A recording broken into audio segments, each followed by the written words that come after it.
Саламатсыңарбы балдар? Силер менен эфир аркылуу жолугуп жатканыма кубанычтамын. Мен Самагын кызы Айда. Мен силерге жагымдуу маанай тартуулайм. Коңгуробуз кагылат, сабагыбыз башталат. Жалкоолукту таштайбыз, сабагыбызды жагымдуу маанай менен баштайбыз. Кана бир жылмайып коелучу. Азаматсыңар. Бүгүнкү теманы баштаардан мурда келгиле балдар, табышмактын жандырмагын табалы. Арча терек, 60 бутак, бутак сайын уя, уя сайын жумуртка. Балдар, дагы бир жолу кайталайм. Арча терек, 60 бутак, бутак сайын уя, уя сайын жумуртка. Табышмактын жандырмагы эмне болду экен? Ой, Азамат, туура балдар. Бул алча. Демек табышмактын жообу алча экен, балдар? Кана балдар, алча деген сөздүн биринчи тамгасына көңүл буралы. Бул тамганы көпчүлүк балдар билишет. Туурабы? Албетте, бул А тамгасы жана А тыбышы. Бүгүн биздин өтө турган темабыз А тыбышы жана А тамгасы. Бүгүнкү сабакта силер А тыбышы менен таанышасыңар, А тыбышын туура айтууну, А тамгасын жазууну үйрөнөсүңөр жана пластилин менен жазайсыңар.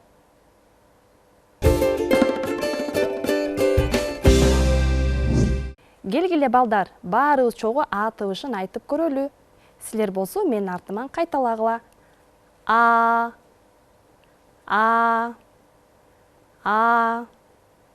Азаматсыңар. А тыбышын айтканда оозубуз кеңири ачылып, иштен чыккан аба тоскоолдукка учурабай эркин айтылат. Демек, А тыбышын айтууда эч кандай тоскоолдук болбойт экен. А тыбышы кызыл түс менен белгилейбиз. А тыбышы үндүү тамга. Балдар, экранга көңүл бургулачы, партада туура отуруун эрежесин бир сыйра эске алып алалы. Партада отурганда дайыма түз отуруш керек. Парта менен көкүрөктүн ортосу биздин колубуз менен баткандай болсун. Дептер менен көзүбүздүн аралыгы 30-35 сантиметр болгондой болуш керек. Колдорубуз партанын үстүндө болушу керек. Адегенде сол кол үстүнө оң кол коюлат. Оң колубузду көтөрүп, жооп беребиз. Бул А тамгасынын басма түрү. Балдар, азыр биз А тамгасынын басма түрүн жазабыз. Ал үчүн бизге пластилин, тактайы жана кесет турчу бычакчасы, ак барак жана бизге калем керек. Балдар, келгиле, азыр биз А тамгасын жасап баштадык. Силерге өзүңөргө жаккан өңдү тандап алсаңар болот. Мен кызыл өңдү алдым.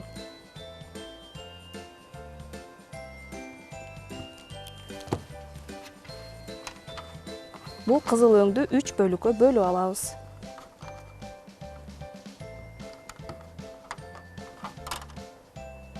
Биз бир аз жибитебиз, ийилеп алабыз пластилинди. Силер кааласаңар өзүңөргө жаккан өңдөн жасасаңар болот.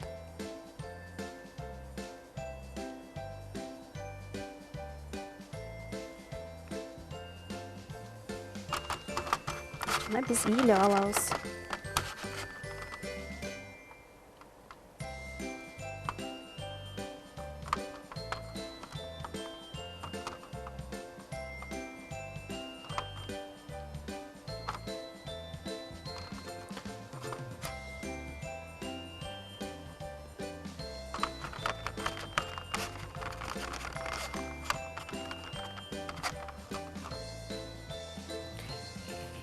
Мынакей, бул биринчи А тамгасынын таякчасы.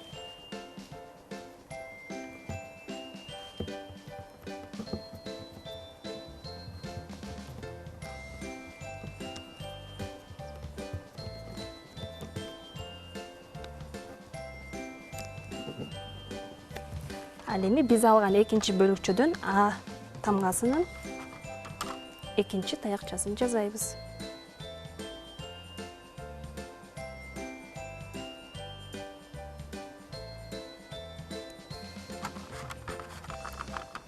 Бир аз жибитип алабыз.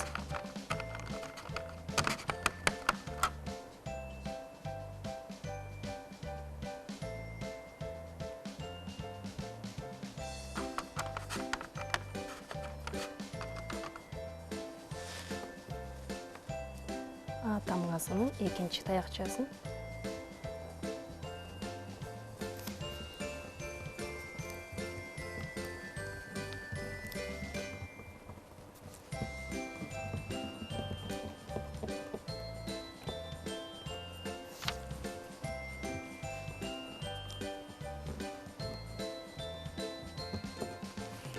эми биз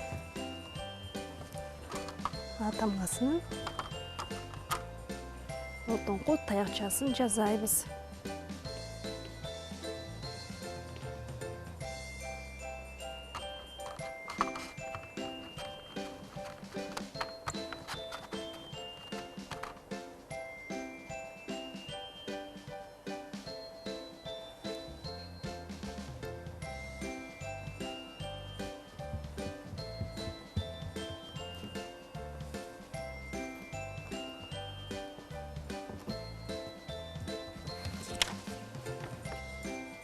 Мына балдар биз пластилиндин жардамы менен А тыбышын, А тамгасын жасап алдык. Силер дагы меникиндей кылып жазады деп мен силерге ишенем. Эми балдар А тамгасынын жазылышын экрандан көрөлү.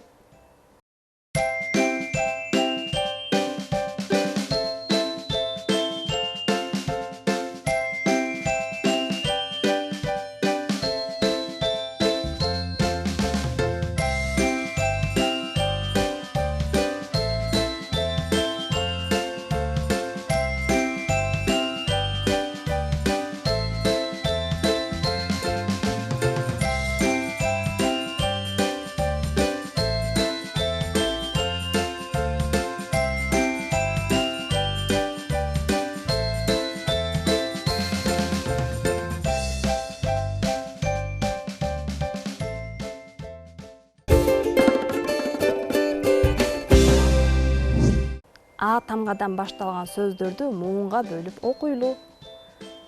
Ай. Ай деген сөз бир муундан турат. Алма. Алма деген сөз эки муундан турат.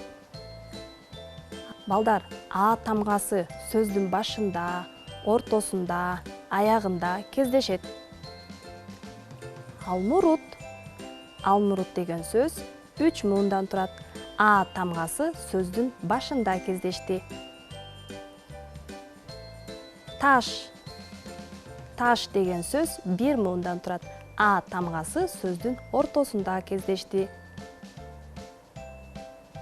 Зина. Зина деген сөздө 2 муундан турат. Зина деген бул кыздын аты.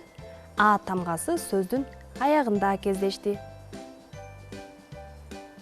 Кийинки тапшырмабыз А тамгасы менен башталган сөз сүрөт аркылуу табабыз. Актан. Алма. Алча. Ачкыч. Анар. Азаматсыңар балдар. Келгиле балдар. Табышмактын жандырмагына төмөнкү сүрөттөрдөн табалычы. Азыр мен силерге табышмак айтам. Табышмакка кун коюп көңүл бургула. Минсең канат, чапсаң шамал, аны сыйлабаган кишилер жаман. Мен силерге дагы бир жолу кайталайм. Минсең канат, чапсаң шамал, аны сыйлабаган кишилер жаман. Азаматсыңар балдар. Табышмактын жандырмагы бул ат. Кийинки табышмакка көңүл бурабыз. Асманда бар, жерде жок, саманда бар, чөптө жок. Балдар, табышмактын жандырмагына мен бир аз жардам берейин. Бул кайсы тамга деп ойлойсуңар? Асманда бар, жерде жок, саманда бар, чөптө жок. Туура балдар, бул А тамгасы. Бүгүн биз А тыбышы жана А тамгасы менен тааныштык. Балдар, азаматсыңар. Бүгүнкү сабак силерге жакты деп ойлойм. Ушуну менен сабагыбыз аяктады. Кийинки сабакта көрүшкөнчө сак саламатта калгыла.